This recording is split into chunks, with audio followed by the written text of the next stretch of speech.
C'è un tizio che una mattina entra in chiesa perché si vuole confessare. Arriva al confessionale, si inginocchia, come arriva il prete che apre lo sportelletto, lui esordisce e fa così. Allora padre, guardi, mi sono reso conto che sono veramente una brutta persona, sono molto egoista, penso sempre e solo ai soldi, e non mi frega niente di nessuno, trascuro gli affetti, le amicizie, tutto quanto, anche i parenti, tutto. Però non so da dove cominciare. Allora il prete gli fa, beh figliolo, già che stai qui davanti a me è un buon segno, vuol dire che ti stai impegnando per cambiare questa tua situazione. Naturalmente la cosa è molto grave, quindi devi procedere a step, un pochino per volta.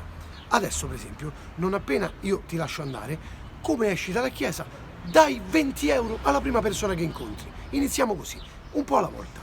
Allora fa, grazie padre, la ringrazio molto. Se fa il segno della croce, si alza e esce dalla chiesa. Ma come esce dalla chiesa, fa il giro, vanno a casa, come gira dalla chiesa, la prima persona che incontra è una mignotta sul marciapiede.